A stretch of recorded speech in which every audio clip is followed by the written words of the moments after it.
ब्रेकनंतर तुमचं पुन्हा एकदा स्वागत.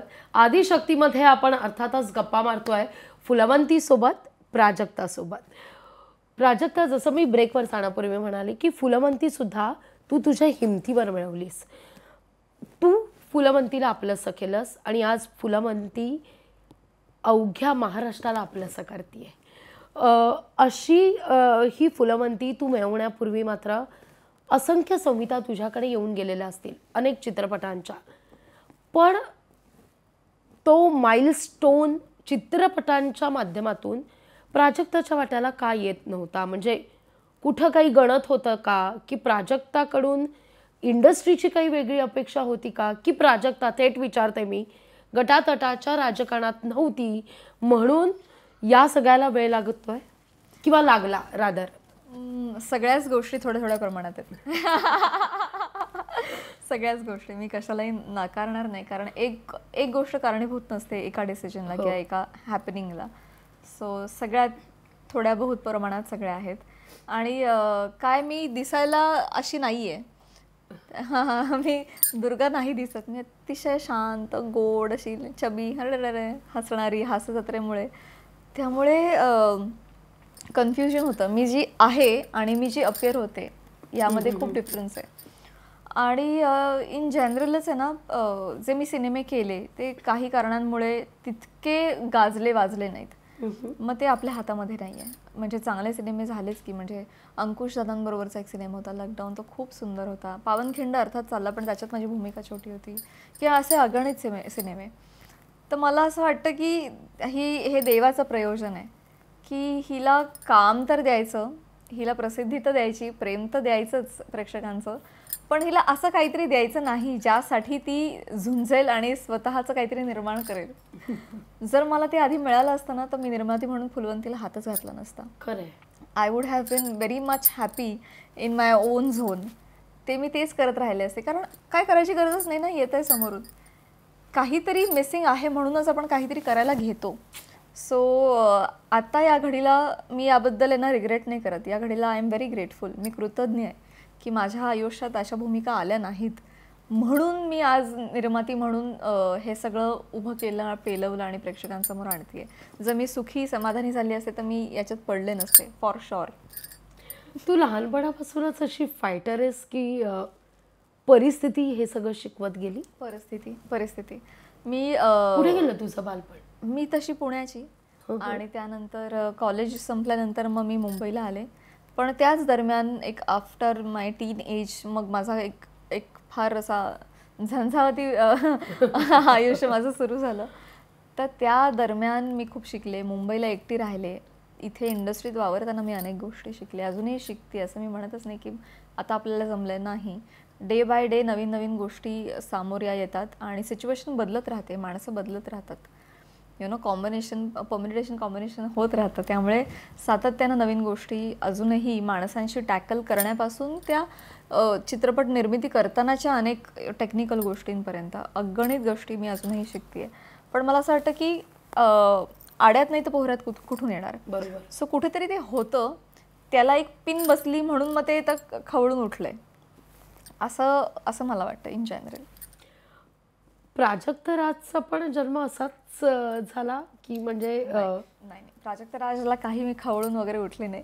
तेव्हा अतिशय प्रांजळ भावना ही होती की मराठी दागिने इमिटेशन फॉर्ममध्ये बनत नाहीत, ते आपण बनवले पाहिजेत. कारण जोपर्यंत ते इमिटेशनमध्ये येत नाहीत तोपर्यंत सगळ्यांना परवडेल अशा किमतीमध्ये ते येत नाहीत. आणि मग त्याची पब्लिसिटी किंवा त्याचा झोन येत नाही, ट्रेंड येत नाही. त्यासाठी ते इमिटेशनमध्ये पाहिजेत. फक्त सोने आणि चांदीमध्ये असून फायदा नाही. आणि महाराष्ट्रात इनफॅक्ट मी सांगेन की एक चांगल्या प्रतीचे इमिटेशन दागिने घेऊन येणारा पहिला ब्रँड आमचा आहे. प्राजक्ता ही प्रत्येक वेळी आम्हाला रिस्क घेताना दिसली आहे. होय. मग ती रिस्क चित्रपटांच्या बाबतीत असू दे, एकेकाळी हास्य जत्रेचं अँकरिंगच्या बाबतीत असू दे, प्राजक्ताला मुळात रिस्क घेणं आणि त्याच्यावर काय म्हणतात त्याला, तापल्याशिवाय सोनं लकाकत नाही, तसंच काहीच प्राजक्ताचं आयुष्य आहे. ॲब्सोल्युटली आहे. आणि जर कलाकार म्हणून या क्षेत्रात असताना जर धाडसी निर्णय आणि रिस्क घेतली नाही, तरुण असताना घेतली नाही, तर मग कधीच नाही कधीच होणार नाही. जोपर्यंत तुम्हाला मी पडले तरी हरकत नाही, परत उभी राहण्याची माझ्यात धमक आहे हे वाटतंय, तेव्हाच तर ती रिस्क घेतली जाते. ऑल्सो रतन टाटांचं एक वाक्य आहे जे मला फार आवडतं. I take the decision first and then I make it right. ओहो, ग्रेट. सो निर्णय घ्या आणि एक्झिक्यूट करा, मग बघूया मग तो बरोबर कसा करायचा हे आपण करत जातो, शिकत जातो. ह्या काही वाक्यांनी माझ्या आयुष्यावर खूप परिणाम केला आहे. त्यामुळे मी नेहमी मनात आलं काय म्हणतील लोक, अरे काय अभिनय सोडून बाकी सगळ्याच धंदे करते ही, अभिनयाकडे दुर्लक्ष होत आहे. ठीक आहे, हरकत नाही, मग अभिनयाचं मी आणते बघा. सो पण मला त्यावेळेस वाटलं की मराठी माणूस मी आधी आहे आणि मग मी मराठी कलाकार आहे. क्या बात आहे. है ना. तर आपण मराठी आहोत यासाठी आपलं काहीतरी योगदान असलं पाहिजे. आणि ते कलाकार आणि कलेशी निगडीतच आहे. म्हणजे मी आहे ना, कला की हे फक्त एक झोन बघत नाही, फक्त नृत्य, फक्त अभिनय, फक्त अँकरिंग नाही, हे सर्वांगीण आहे. मग म्हणून तर मग लेखन होतं, म्हणून तर मग संगीताशी निगडीत काहीतरी होतं, नृत्याशी रिलेटेड होतं, निर्मितीशी रिलेटेड होतं. मला असं वाटतं की कलेच्या सगळ्या प्रांतामध्ये मी वावरलं पाहिजे. हे स्वच्छंदी जगणं प्रत्येकीला आलं पाहिजे ना, प्रत्येकीच्या वाट्याला हे स्वच्छंदी जगणं आलं पाहिजे. टू सर्टन लेवल सगळ्यांना जमलं पाहिजे. खरंय. मी म्हणत नाही एवढं माझ्या इतकं हेवायर जगा तुम्ही कारण I am a very free soul and very independent. Madhuvanta Kulkarni तिनं मला, आम्ही मालिका जेव्हा एकत्र करत होतो जुळवणी रेशीमगाठी, तेव्हा ती मला म्हणाली की तू इंडिपेंडंट व्यक्ती म्हणून जगणार आहेस, मला दिसतंय तुझ्यात ते आहे, तुला खूप फ्रीडम लागतो, तुला खूप एकांत लागतो, you love your on company. असं जर असेल ना तर मग तुला दुसऱ्यांनी निर्णय दिलेले पटणार नाही प्राजक्ता. मग एक काम कर, तुझ्या खात्यात किमान 10 लाख रुपये पाहिजेत, स्वतःचं हक्काचं घर पाहिजे आणि तुझी स्वतःची एक 4 व्हीलर पाहिजे. या 3 गोष्टी पाहिजेत, मग तू खऱ्या अर्थाने इंडिपेंडंट आहेस फायनान्शियली, मेंटली. म्हणजे मग तू स्वतःचे निर्णय स्वतःच्या आयुष्यातले स्वतः घेऊ शकते. मग तुझ्यावर इतर लोक लादणार नाहीत निर्णय. आणि ते इतकं घट्ट बसलं माझ्या डोक्यात खेळा ढोकल्यासारखं की येस ये तो हम करेंगा. तीही किती छान लिहिते. हो बाप रे, again a very strong woman, very very strong woman. अगदी शेवटचा सवाल प्राजक्ता, फुलवंतीच्या निमित्तानं एक निर्माती म्हणून यशस्वी तू वाटचाल करतेयस. फुलवंतीनंतर अनेकांच्या अपेक्षा उंचावल्यात, आता काय? मी अजून म्हणणार नाही की यशस्वी, कारण आता परीक्षा आम्ही पेपर सोडवलाय, परीक्षेचा निकाल लागायचा आहे 11 ऑक्टोबरपासून. पण चाचणी परीक्षा तर पास झाली असं म्हणायला हरकत नाही, कारण ट्रेलर, टीजर, गाण्यांना अप्रतिम असा रिस्पॉन्स मिळतोय. कालच मला कळलं की आम्ही यूट्यूबवर ट्रेंडिंगवर आहोत. मदन मंजिरी नंबर 1 ला आहोत शॉर्ट्समध्ये. त्यानंतर आमचा ट्रेलर यूट्यूबवर होल प्लॅटफॉर्मवर नंबर 4 वर ट्रेंड करतोय, which is a very huge thing and very commendable. तर प्रेक्षकांचं एवढं प्रेम मिळतं आहे. आणि मराठी संस्कृती आणि पेशवे काळ आम्ही घेऊन आलो आहे उत्तम कथानकासहित आणि उत्तम कलाकारांच्या मांदियाळीसहित. त्यामुळे असं वाटतं पेपर बरा सोडवला आहे. 11 तारखेला कळेल, त्यानंतर मी म्हणेन की हो आम्ही यशस्वीपणे हे सगळं पार पाडलं. आणि जर यशस्वीपणे पार पाडलं तर सगळ्यात माझ्या प्रोडक्शन हाऊसचं नाव शिवोहम आहे. म्हणजे जरी मी शक्तीचं रूप असले तरीसुद्धा शिवाशिवाय ती अर्धवट आहे असं मला वाटतं. सो मी शक्ती आहे आणि मी म्हणते की मी शिव आहे. शिवोहमचा अर्थ तो होतो, शिव अधिक अहम म्हणजे शिवोहम, मी शिव आहे. सो मला एक शिवाचं मंदिर बांधायची इच्छा आहे. हां, जर आम्ही एक एक्सपेक्टेड बिझनेस करतो आणि डेफिनेटली जर त्यातून अर्निंग आहे तर सगळ्यात आधी मी ते करणार आहे. सगळ्यात प्रायोरिटी, कारण तिथे जागा आहे. ते कर्जतला असेल कारण तिथे जागा आहे. आणि चला मी तीही बातमी काढून घेतली. आणि फुलवंती अनेक अडचणींमधून गेली, खूप चढ उतार आले फुलवंतीच्या आयुष्यात. गेली 2-2.5 वर्ष हे प्रोजेक्ट चालू आहे आणि लिखाण बेसिसवर तर गेले 3-3.5 वर्षांपासून चालू आहे. तर ह्या 3.5 वर्षांमध्ये मध्यंतरी मी अशी कंटाळले, थकले, दमले की यार नाही होते हे.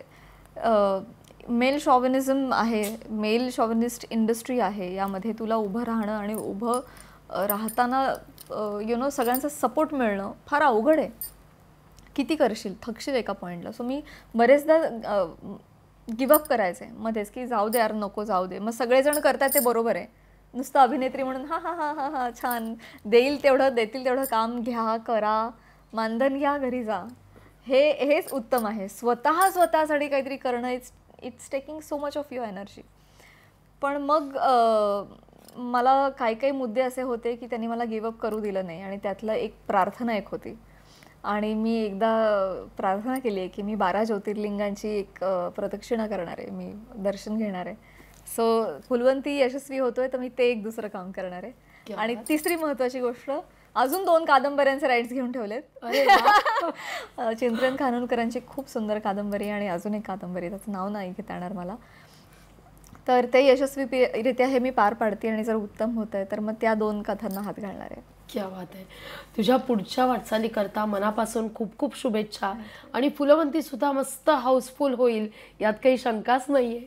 त्यामुळे त्याबद्दल सुद्धा हाऊसफुल शुभेच्छा लोकशाहीकडून. आणि आदिशक्तीच्या निमित्तानं तू आज इथे आलीस. एक वेगळा पैलू आपण म्हणूया तुझ्यातला, महाराष्ट्रातल्या आपल्या तमाम मैत्रिणींना सुद्धा अनुभवता आला. त्यांना निश्चितच तुमच्याकडून, फुलवंतीकडून एक एनर्जी तर निश्चितच मिळाली असेल. त्याबद्दल तुझे मनापासून आभार. थँक्यू. लोकशाहीचे सुद्धा मनापासून आभार. तुमच्या माध्यमातून मी सगळ्यांपर्यंत हा मेसेज देते की येस, फुलवंती 11 ऑक्टोबरपासून संपूर्ण महाराष्ट्रात प्रदर्शित होतोय. अतिशय भव्य दिव्य असा हा देखणा चित्रपट आहे. कदाचित आत्तापर्यंतचा सर्वात मोठा चित्रपट असेल. जरूर थिएटरमध्ये जाऊन बघा, पहिल्या आठवड्यात बघा, आत्ताच पैसे बाजूला काढा आणि नक्की बघा. चित्रपटगृहात बघा. मोबाईल आणि OTTवर बघायची ही फिल्म नाही आहे, ही अशी फिल्म आहे ग्रँड. ते चित्रपटगृहात बघा, सहकुटुंब सहपरिवार बघा. दसऱ्याच्या पूर्वी आनंदाचं सोनं लुटा. हा क्या बात है, ये बात. आदिशक्तीच्या निमित्ताने आता इथे वेळ झालेली आहे इथंच थांबण्याची. पुन्हा भेटूया एका नव्या मैत्रिणीसह, तिच्या कार्यकर्तृत्वासह. तोवर इथंच थांबतेय. नमस्कार.